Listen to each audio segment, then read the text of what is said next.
Magandang umaga, ngayon ay Miyerkules, Enero 16, 2019. Narito ang mga balita mula sa iba't ibang panig ng mundo. Ito ang Eagle News International Filipino Edition sa ulo ng mga balita.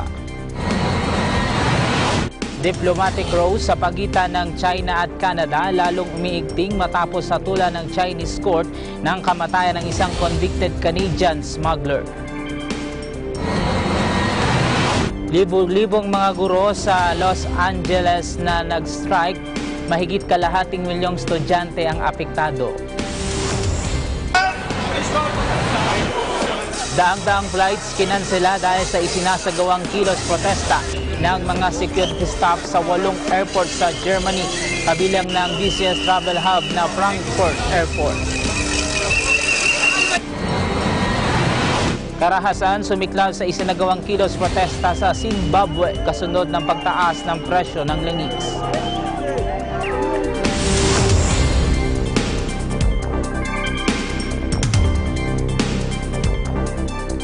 Ako po Sir Lubingas, ang inyong magiging tagapagbalita. Sa detalye ng mga balita, nagbabala si Prime Minister Theresa May sa mga mambabatas na nanganganib ang Brexit kung hindi nila susuportahan ang kasunduang pagkalas ng Britanya sa European Union. Pahayag dito ni May bago ang crucial na botohan para sa withdrawal deal. Ayon kay May, posibleng may paboran pa ng Parliament ang paghadlang sa deal kaysa hayaan itong umalis sa EU na walang mabubuong kasunduan. Anya, sakaling hindi maaprubahan ng mga mababatas ang deal, maaaring maparalisa ang Parlamento.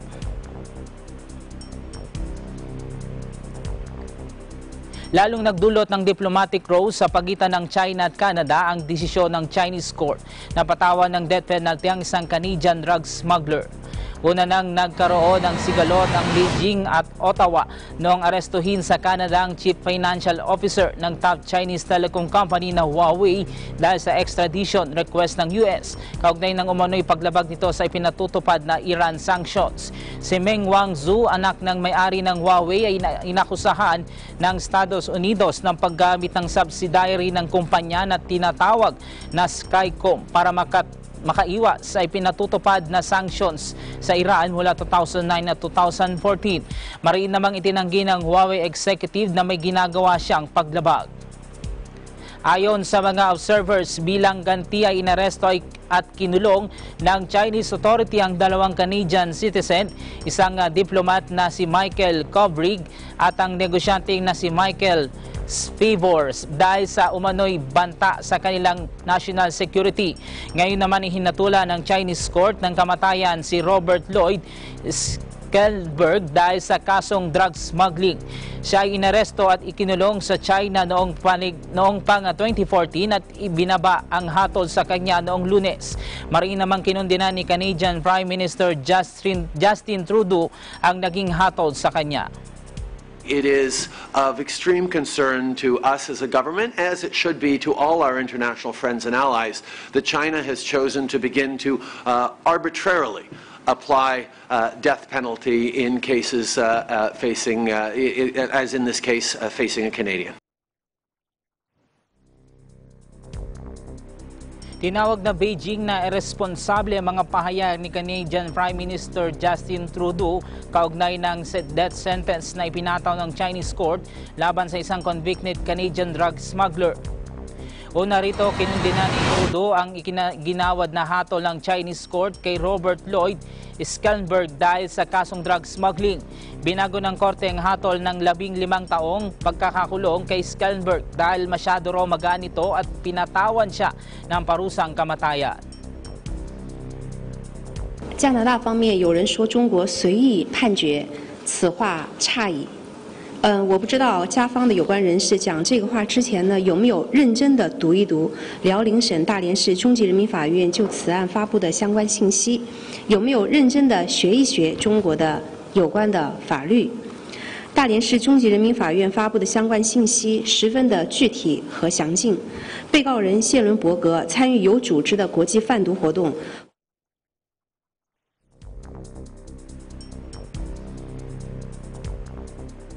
Nais umano ng China na magparamdam ng matinding mensahe sa international community sa ipinataw na death sentence sa isang convicted Canadian drug smuggler. Ito ang reaksyon ng Amnesty International sa inilabas na ruling ng Chinese court sa harap ng umiiral na diplomatic row sa pagitan ng Beijing at Ottawa. What's interesting is that the Chinese authorities went out of their way to attract international media attention to this case. And this is happening in a context in which usually foreign journalists are barred from attending trials. I think many people were thinking that he might be sentenced to death, and this is what we were also concerned about. But it was kind of surprising to see the retrial happen so quickly, and for the sentence to come out on the same day. That tends to be fairly rare in China. So all of this points to the fact that the government wants to probably send a tough message both to the international community but possibly also domestically. And so this messaging is also one reason that people should be concerned about this case. Kaugnay nito, nagpahayag din ng pagkabahala ang Amnesty International sa pagkakakulong sa China ng dalawa pang Canadians na sina Michael Kovrig at Michael Spivor. Amnesty International is concerned about the detention of Michael Kovrig and Michael Spavor, who were detained both in December. As far as we know, they don't have access to lawyers, and this is a fundamental violation of their right to fair trial, because people should have the right to legal access to lawyers from the very beginning of their detention. Ang iba pang mga balita sa aming pagbabalik.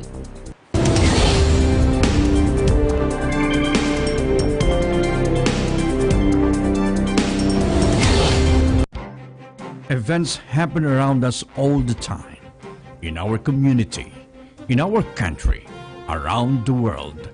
Events that affect people, move communities, or simply inspire us. Interesting events that people need to know.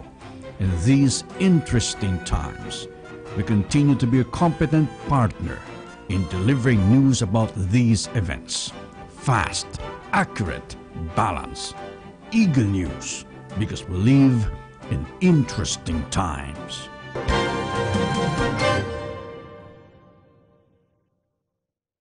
Ang Cebu City ang siyang pinakamatandang syudad sa Pilipinas. Ang tawag din sa Cebu ay the Queen City of the South at isa sa pinakamaunlad na lugar sa bansa. Marami rin itong mga gandang lugar na pwedeng pasyalan at pagkain na sadyang dinarayo gaya ng Cebu Lechon. Para sa mga kaganapan sa iba't ibang lalawigan, laging tumutok sa Aguila Probinsya, Lunes hanggang Biyernes, alas 11:30 hanggang alas 12 ng tanghali at alas 5:30 hanggang alas 6 ng gabi. Dito lamang sa Net 25. Aguila Balita, Lunes hanggang Biyernes, alas 12 ng tanghali hanggang alauna ng hapon. Abangan ngayong linggo sa Season 2 ng Young Ones, Upon a Time. Ayoko nang maamoy ang iyong pabango.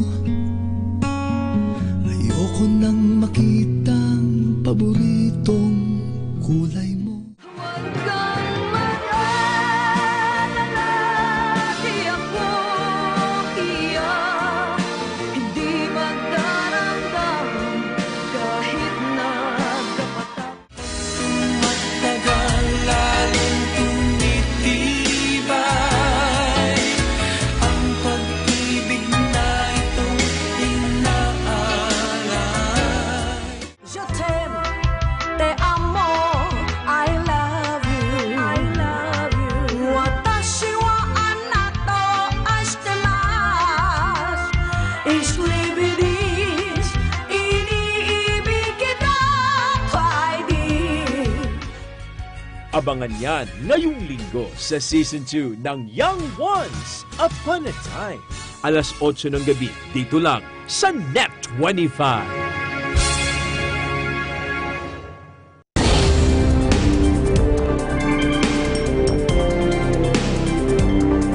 Hinikayat ni US President Donald Trump ang mga magsasaka sa Amerika na manatili sa kanyang panig sa kabila ng epekto ng trade war sa China at ng umiiral na partial government shutdown. Sa kanyang talumpati sa 100th Annual Convention ng American Farm Bureau Federation, nangako si Trump na ang kanyang mga ipinapatupad na patakaran ay lubos na makakatulong sa agriculture industry, bagamat kailangan muna nilang magtiis ngayon. Noong 2017 ay bumili ang China ng $12 bilyong na halaga ng soy sa Estados Unidos. Subalit dahil sa umiiral na trade dispute ay sa Brazil na sila umaangkat ng nasabing produkto. We are replacing one-sided, unfair trade deals. We have so many nations, it's a one-sided deal. With China, every year, for many years, we're losing $375 billion, not million, billion dollars. We're working on that very strongly. You see what's going on. Doing very well. We have the European Union. They don't treat us right. They treat our farmers terribly. You can hardly sell into the Europe. They have barriers. And they have tariffs that are massive. But with a farmer, they don't want your product. We're working with them. They have to treat us fairly. We're losing $151 billion a year with the European Union. Sounds so nice, right? The European Union. And then the press gets angry. They say, Donald Trump is not treating the European Union fairly. Well, that's because they're not treating us fairly. Over the last 15 years, we've seen a continual decline in the U.S. share of agricultural trade all throughout the world. You know that. It's all going in the wrong direction. It's changing now. Wait till you see what happens. We do the right deal with China. You're talking about massive. They're already back ordering, right? They're already back. He told me, I said, you got to start ordering. You're going to order. They're going to order. And they've already started. We're turning all of that around with fair trade deals that put American farmers, ranchers, and in fact put America first. That's what I'm interested in, America first. Nananawagan din si Trump sa mga magsasaka na magtiis muna habang isinasagawa ang pagbuo ng panibagong trade agreement sa China, Europe, Canada at Mexico. Because we know that government's first duty is to our own citizens.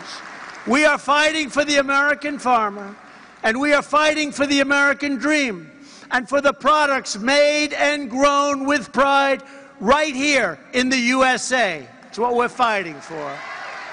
We are defending a cherished legacy, and we are preserving a beautiful way of life passed down from mothers and fathers to sons and daughters from generation to generation. You are the keepers of this noble tradition. You are the guardians of this majestic heritage. We are standing up for the men and women who work the fields, till the soil, and harvest the land. We are protecting your rights, your freedoms, and our glorious Constitution. Nagsagawa ng strike ang aabot sa 300,000 guro sa Los Angeles para humiling ng dagdag na sahod at bawasan ang bilang ng kanilang mga estudyante. Dahil sa nasabing protesta na antalang klase sa 900 campuses ng Los Angeles County School District, naapektuhan ng strike ang nasa 640,000 mag-aaral. Sabay-sabay na naglabasan sa mga paaralan ng mga guro, bitbit ang mga placard at isinisigaw ang kanilang mga hinaing. Ang mga guro ay kasapi ng United Teachers Los Angeles o UTLA. Nais nilang bigyan sila ng 6.5% na dagdag na sweldo, magdagdag ng mga librarian, counselor at nurse sa mga paaralan. Noong Biyernes nagkaroon na ng dialogo pero walang mapagkasunduan matapos na 6% salary hike lamang ang inialok ng mga district official. Nagpapatuloy ang karahasan sa isinasagawang kilos protesta sa Zimbabwe laban kay President Emerson Mnangagwa. Gumamit ang mga pulis ng tear gas para buwagin ang mga rallyista sa lungsod ng Bulawayo matapos sumiklab ang marahas na demonstrasyon kontra sa pagtaas ng presyo ng langis. Ipinanawagan ng mga demonstrador ang pagbaba sa pwesto ng kanilang Pangulo. Nagpasya naman ang pulisya na buwagin na ang hanay ng mga protesters matapos sumiklab ang kaguluhan at mayroon ng nagaganap na looting o nakawan sa lungsod na sinasabing baluarte ng oposisyon. Nagsimula ang kilos protesta matapos dumoble ang presyo ng petrolyo noong nakalipas na linggo matapos ang naranasang kakapusan ng supply sa mga nakalipas na buwan. Nagkukulang na rin umano ang supply ng tinapay at gamot sa nasabing bansa.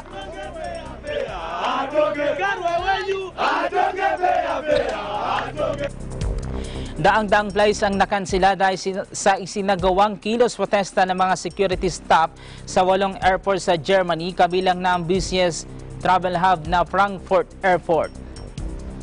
Sabay-sabay na nag-walk out ang mga miyembro ng Verdi Union na naka-duty sa Frankfurt Airport at sa iba pang paliparan na Munich, Hanover, Bremen, Hamburg, Leipzig, Dresden at Airport. Kaugnay nito, nasa 220,000 pasahero ang naapektuhan ng kanselasyon at pagkaantala ng biyahe. Ayon sa Frankfurt Airport Operation, 610 mula sa 1,200 flights ang nakansela. 100 flights naman ang nakansela sa Munich Airport. Isinusulog ng mga security personnel ang pagtataas ng kanilang sweldo.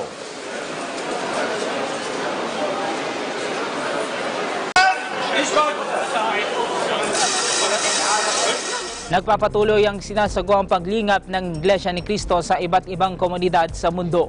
At sa pagkakataong ito, ang mga OFWs naman sa Thailand ang nilingap ng Iglesia ni Cristo. Mula sa Thailand, may report si Eagle News correspondent Cristel Mapa. Appointed as a special envoy to overseas Filipino workers, the Executive Minister of the Church of Christ, Brother Eduardo V. Manalo, in cooperation with FYM Foundation, together with the ministers, church officers, and members, are gathered here today in Royal Orchid Sheraton Hotel in Bangkok, Thailand, to lead the Iglesia ni Cristo's Aid to Humanity, a tribute to overseas Filipino workers.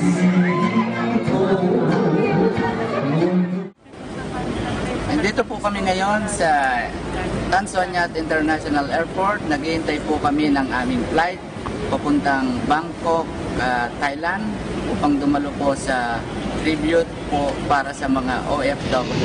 Dito kami ngayon sa Cambodia Airport. Papunta kami ng Bangkok para danhal ng aming baby. Tagged as modern-day heroes, OFWs who are non-members were cordially invited and welcomed warmly by officers and members of the Church of Christ in the said gathering. A worship service was first conducted and officiated by Brother Eduardo V. Manalo. The attendees listened eagerly to the words of God written in the Bible. It was also a momentous day for the Church of Christ members and officers in the District of Thailand to be visited by the Executive Minister as the New Year comes forth. To add delight and pleasure to guests, performers from Philippine Entertainment showcased their talents in program after the worship service. Original Filipino music was rendered to guests that aims to ease their homesickness even for a while. Stand-up comedians filled the venue with fun and laughter as they performed. Asia's Got Talent semi-finalist Velasco Brothers also showcased their jaw-dropping, heart-stopping acrobatic stunts and dance. Truly an event full of fun and entertainment for OFWs to enjoy.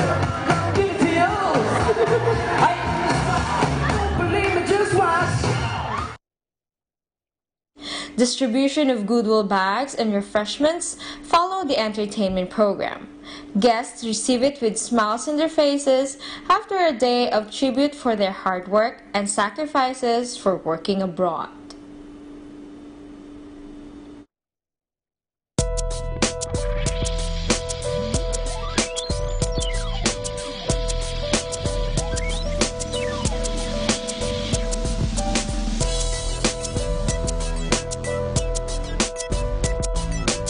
I'm Mary Jo Bernardo Aragon.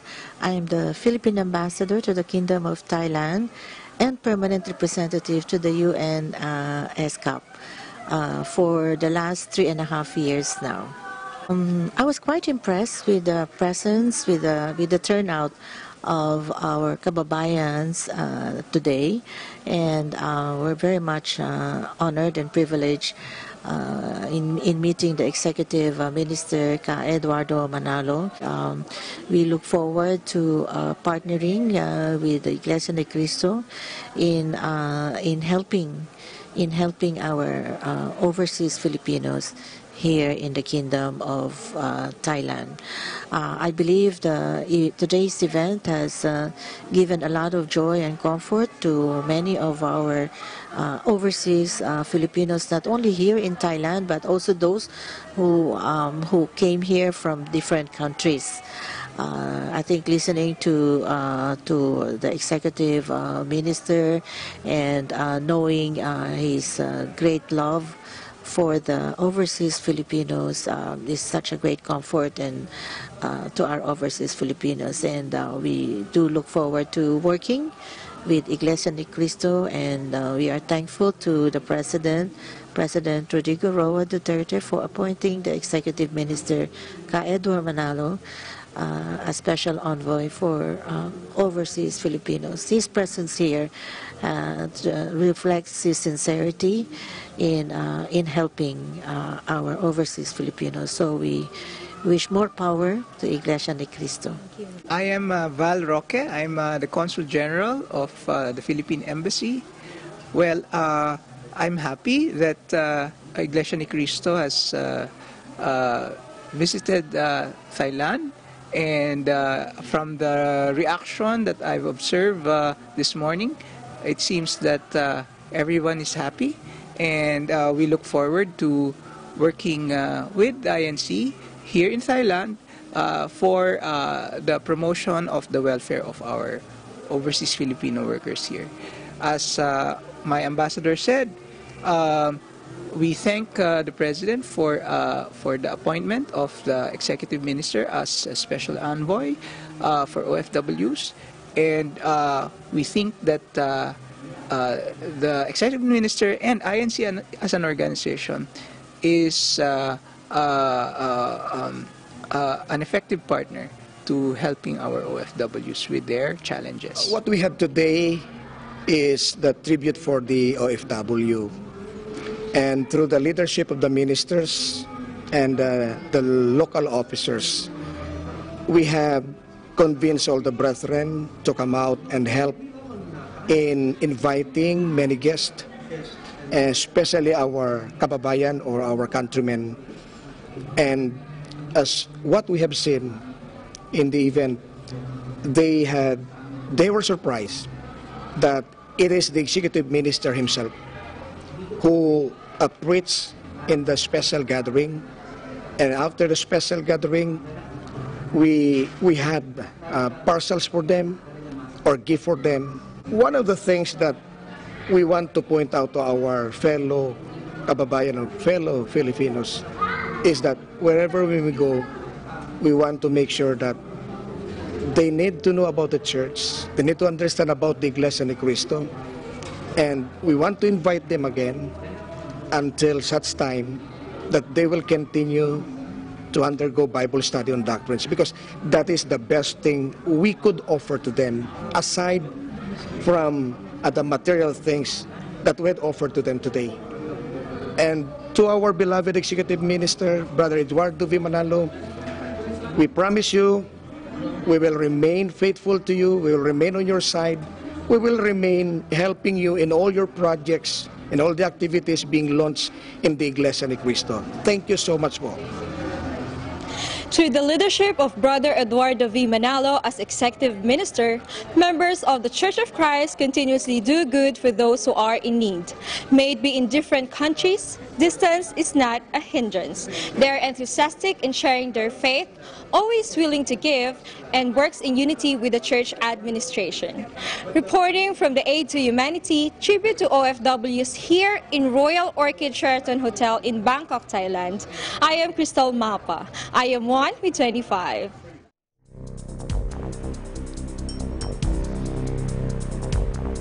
At yan ang kabuuan ng mga balita mula sa iba't ibang bansa. Ito ang Eagle News International Filipino Edition. Sa pangalan ng mga bumubuo sa Eagle News Service, ako po Sir Lubringas, and I'm 1 with 25.